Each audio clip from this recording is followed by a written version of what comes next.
kumpulan kami memilih tajuk Teknik KWL yang akan dibentangkan sebagai ahli. Kumpulan kami terdiri daripada 3 ahli, iaitu yang pertama ialah saya sendiri, Natalia L. Labib, memegang nombor kad metrik D2022-1103-893. Yang kedua ialah Daphne Stanley, memegang nombor kad metrik D2022-1103-886.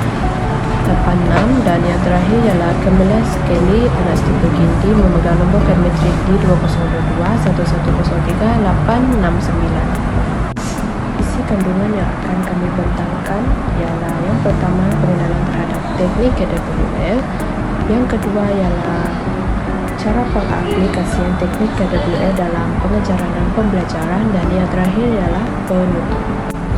Mari kita berkenalan dengan topik teknik KWL. Apakah itu KWL? Carta KWL dibina pada tahun 1986 oleh Adler bertujuan untuk membantu merangsang pemikiran atau minda pembaca secara aktif ketika proses membaca.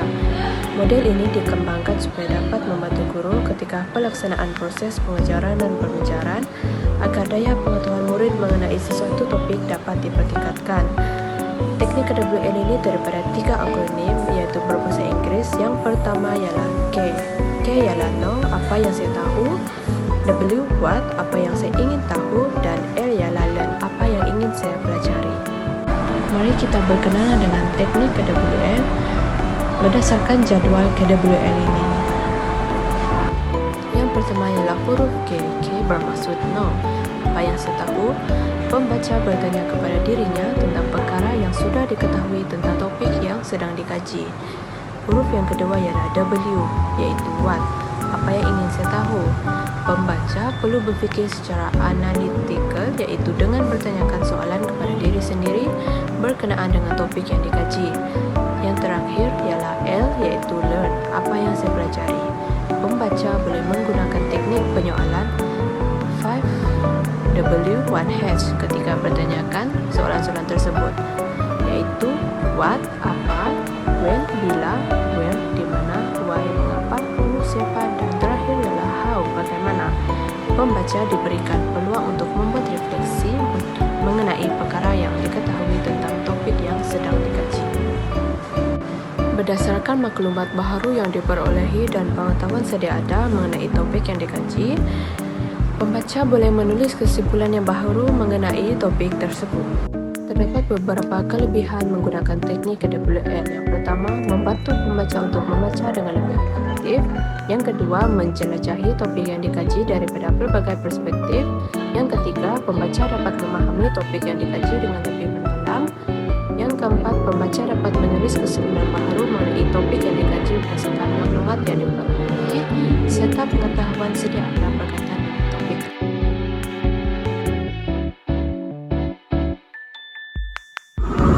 Seterusnya kita akan beralih kepada cara pengaplikasian teknik membaca KWL ini. Sebagai contoh, sebelum memulakan sesi pengajaran, langkah pertama ialah K, iaitu know. Dalam kaedah ini, guru perlulah membuat pertanyaan atau brainstorming tentang topik yang akan dibahaskan kepada murid. Contohnya, berdasarkan petikan di atas berkenaan tentang jenis-jenis permainan tradisional seperti batu seremban, congkak, baling selipar, main layang-layang, main guli dan sebagainya. Di sini kita lihat bahawa guru harus mengarahkan murid-murid untuk menyenaraikan aktiviti permainan tradisional yang mereka kenali. Hal ini kerana sebelum aktiviti pembelajaran dan pengajaran dimulakan, guru perlu menguji sejauh manakah pengetahuan sedia ada murid berdasarkan topik yang akan diajar. Langkah seterusnya ialah W untuk what. Dalam konteks ini, murid perlulah menyenaraikan soalan-soalan yang ingin diajukan kepada guru berkenaan topik yang akan dibincangkan, iaitu cara bermain permainan tradisional. Semasa murid ingin bertanyakan soalan tersebut, murid dapat mengamalkan teknik 5W dan 1H, iaitu what untuk apa, Why, kenapa, when, bila, who, siapa, dan how, bagaimana. Contohnya, berdasarkan contoh petikan di atas, murid bertanyakan, apakah yang dimaksudkan dengan permainan tradisional? Kenapa perlu bermain permainan tradisional? Bilakah masa yang sesuai untuk bermain permainan tersebut? Atau siapakah yang terlibat dalam permainan dan bagaimanakah bermain permainan tersebut? Contoh soalan-soalan yang diajukan ini dapat merangsang idea mereka untuk mendapatkan maklumat atau pengetahuan yang baru. Langkah terakhir ialah learn.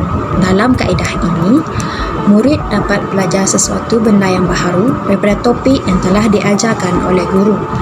Justru itu, murid dapat membuat refleksi terhadap topik yang mereka pelajari berdasarkan kefahaman yang telah mereka perolehi. Contohnya, berdasarkan petikan di atas, murid dapat mengetahui jenis-jenis permainan tradisional, cara bermain atau sebab kenapa kita perlu bermain permainan tradisional. Menggunakan teknik KWL yang telah diajarkan oleh guru, murid juga perlu membuat kesimpulan berdasarkan apa yang telah mereka pelajari.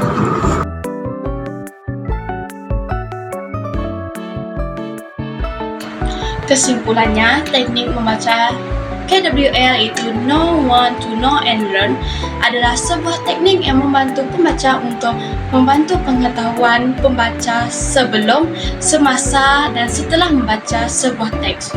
Contohnya mengetahui, iaitu know. Pembaca diminta untuk merenungkan apa yang sudah mereka ketahui tentang topik sebelum membaca.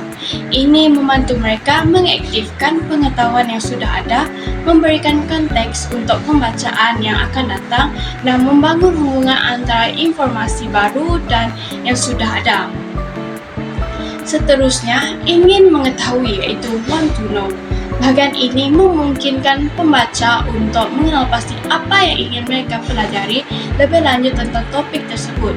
Hal ini dapat membantu mengarahkan fokus pembacaan dan membuatnya lebih terarah kerana pembaca memiliki tujuan yang jelas tentang apa yang ingin mereka dapatkan dari teks tersebut.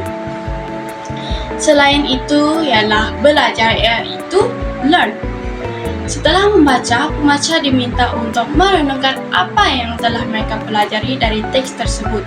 Ini membantu pengetahuan yang baru diperoleh dan memungkinkan pembaca untuk menilai sejauh mana tujuan mereka dalam membaca telah tercapai. Jelaslah bahawa teknik KWL ini adalah alat yang efektif untuk membantu pembaca aktif terlihat dalam proses membaca, mengaktifkan pengetahuan sebelumnya, mengarahkan fokus pembacaan dan juga menilai pemahaman setelah membaca.